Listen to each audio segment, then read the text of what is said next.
d'avoir répondu présent pour cette réunion un petit peu technique, un petit peu peut-être administrative, en tout cas une réunion d'information et de démocratie, puisque c'est quand même important aussi, pour tout simplement vous présenter eh bien, le résultat de la loi et des décrets d'application de 2014, décrets qui ont conduit à un nouveau découpage en France des cantons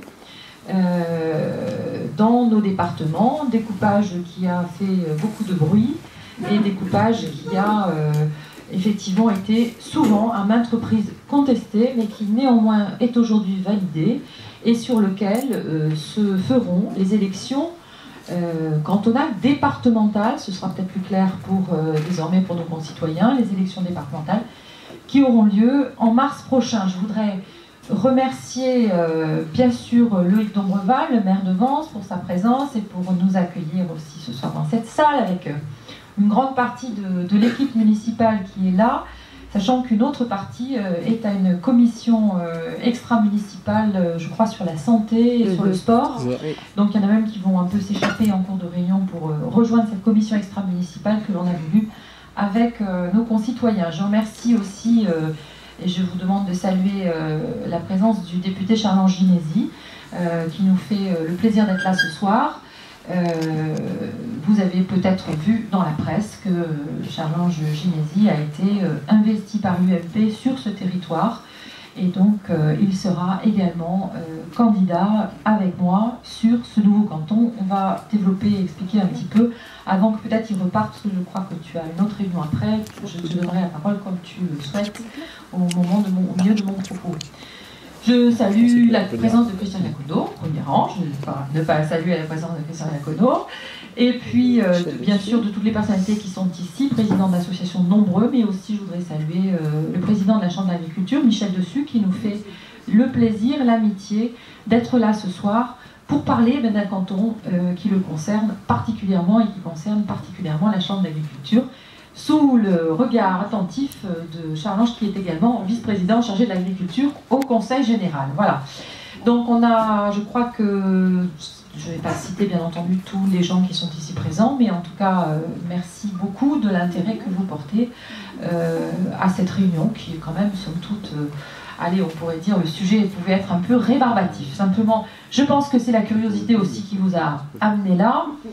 Et je remercie Patrick, s'il veut bien, que nous commencions à exposer tout simplement bien la différence entre ce qu'était le canton de Vence que vous connaissez depuis toujours, ou à peu près toujours, parce qu'à une époque il a été un peu plus grand qu'il est aujourd'hui, et le canton que nous aurons demain. Donc voilà, aujourd'hui, l'image n'est pas extraordinaire, excusez-moi, mais le canton de Vence actuel, où vous avez donc Vence, Saint-Jeannet et la Gaude, un canton qui représentait pas tout à fait 30 000 habitants, qui était voilà, un canton d'une taille moyenne et qui regroupait un périmètre de communes du moyen pays, avec un pied dans la plaine du Var et l'opération d'intérêt national et un chapeau au col de Vence, on va dire moyenne montagne, si on est voilà.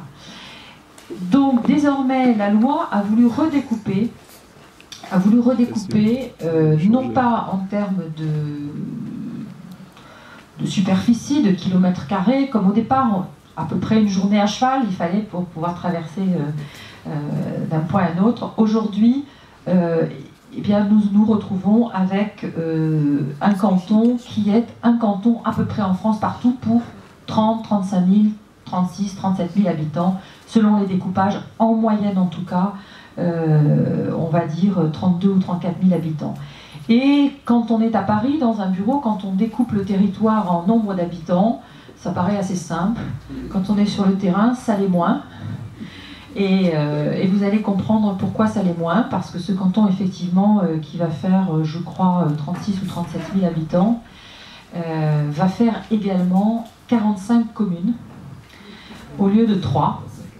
Étant entendu que le 48 communes, au lieu de, oui, puisque en plus la Gaude évidemment sort du canton, le redécoupage veut que Saint-Laurent désormais soit avec la Gaude et puis donc que Vence et Saint-Janet restent ensemble dans un nouveau canton qui s'appellera le canton de Vence, toujours, et qui va regrouper donc ces 48 communes, c'est-à-dire que nous aurons un canton qui va aller de Vence jusqu'au canton de Guillaume, jusqu'au canton de Puget-Théniers, qui passera également bien sûr par le canton de Roquestéron, avec donc la commune de Gilette, avec également une partie de l'ancien canton de Saint-Auban. Oui.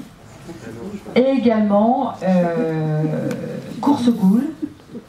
Voilà. Donc nous avons aujourd'hui un canton qui fait désormais à partir de mars tout ce périmètre-là. Ça c'est le premier volet de la loi, c'est le redécoupage des territoires avec un nombre d'habitants. Et peut-être Charles-Ange nous dira quels étaient les cantons qui avaient peu d'habitants. Je crois qu'il y en a quelques-uns qui étaient autour de 1000, hein, je veux dire, dans le département. Là où d'autres, effectivement, étaient près de 30 000 et plus de 30 000 même sur Grasse.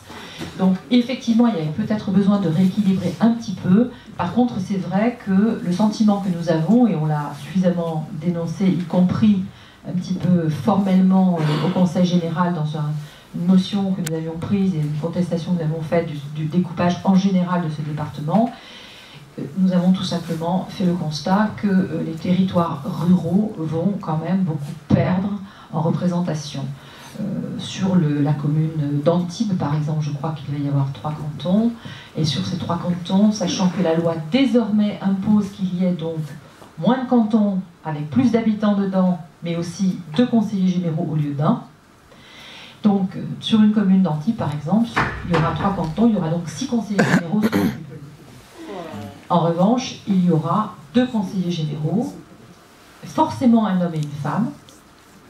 C'est aussi une des nouveautés de la loi. C'est-à-dire qu'avant, on partait avec un suppléant de sexe opposé. Aujourd'hui, on part avec un colistier, si j'ose dire, voilà, de sexe opposé. Et nous partons également avec des suppléants, et cette fois-ci, il faut que mon suppléant soit de même sexe que moi, que le suppléant du binôme masculin soit du même sexe que lui, parce que si l'un de nous deux n'est pas en capacité de rester élu, celui qui monte doit maintenir cette parité. Donc voilà, je voulais vous réunir, je ne vais pas m'arrêter là, mais en gros, pour vous informer, parce que je trouve que quand même, quand on lit dans la presse tout d'un coup qu'il y a tiens, un tel a été investi en binôme avec un tel et qu'on n'a pas les clés pour comprendre, c'est quand même pas très agréable. Donc voilà, un nouveau canton avec un nouveau visage, un nouveau découpage territorial et un binôme. Vous aurez 2 conseillers généraux. Alors, compte tenu du territoire, nous n'allons pas nous marcher dessus, je pense. Il y aura du travail pour tout le monde. Voilà, mais 2 conseillers généraux par canton, que ce soit un canton urbain, donc Cagnes-sur-Mer, ou un canton comme nous, plutôt rural. Nous serons 2 avec 2 suppléants sur un territoire, vous l'avez compris, qui est très vaste et qui porte, et je voulais aussi vous réunir pour évoquer avec vous cela.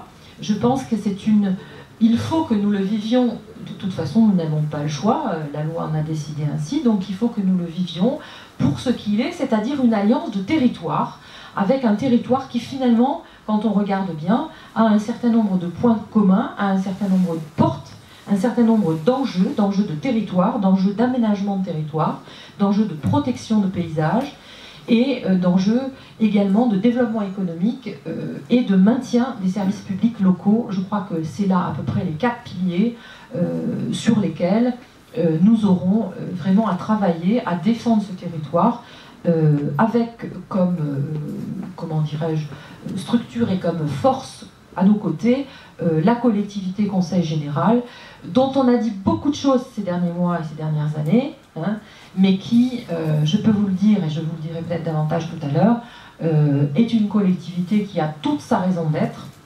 D'abord parce que c'est la proximité, ensuite parce que c'est la solidarité, et enfin parce que si demain ces messieurs, dames de Paris qui disent qu'il faut supprimer les départements, eh bien s'ils devaient passer à l'acte, ils seraient bien en peine de trouver quelle est la structure qui ferait ce que fait aujourd'hui le Conseil général, c'est-à-dire toute la politique sociale, toute la politique de protection de l'enfance, toute la politique d'aménagement du territoire ou de soutien à l'économie locale et aux communes que porte le Conseil général. Je pense sincèrement qu'il n'y a pas eu de réflexion véritablement fondée pour venir nous expliquer qu'on pourrait demain, ou dans 2 ans, ou dans 4 ans, supprimer le Conseil général. Ça n'a aujourd'hui pas de sens, en tout cas, tant que les collectivités ou les intercommunalités sont ce qu'elles sont, et on voit bien les difficultés que l'on a quand on a des intercommunalités aujourd'hui, déjà pour qu'elles se mettent en place, ça n'est pas le moment d'aller leur donner des compétences qu'elles n'ont pas et qu'elles récupéreraient, dont elles ne sauraient peut-être pas par quelles vous les prendre, si vous me permettez cette expression un peu triviale. Voilà. Donc, vous l'avez vu peut-être dans la presse, donc je suis membre du Parti radical, tout le monde se souvient à avance parce que quand même c'était un peu un événement d'avoir vu arriver Jean-Louis Borloo. Donc je suis membre du Parti radical, toujours. Je suis donc membre de l'UDI, je suis même membre fondateur de l'UDI. Mon parti m'a donc investie en tant que conseillère générale sortante et également première adjointe du maire de la plus grande ville de ce canton futur. Et puis, donc, à mes côtés, en binôme, sur ce territoire, puisque la majorité départementale à laquelle j'appartiens en a décidé ainsi il y a 3 jours au bureau de l'UMP, il y avait 4 conseillers généraux hommes sortants et une conseillère générale sortante. Il fallait trouver un binôme. Il fallait donc que certains de nos collègues conseillers généraux, et ça nous fait de la peine de savoir qu'ils vont s'en aller, mais laissent leur place pour qu'effectivement il n'y ait plus qu'un homme et une femme sur ce canton. Donc Charles-Ange Ginesi a été, en tant aussi que député de la circonscription, légitimement choisi et investi par son parti pour être donc à mes côtés avec moi sur ce canton.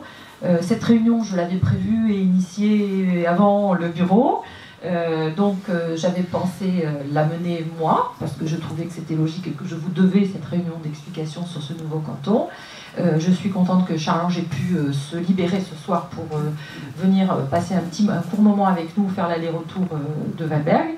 Et je vais lui laisser la parole pour le permettre de repartir avant peut-être toutes les questions-réponses ou peut-être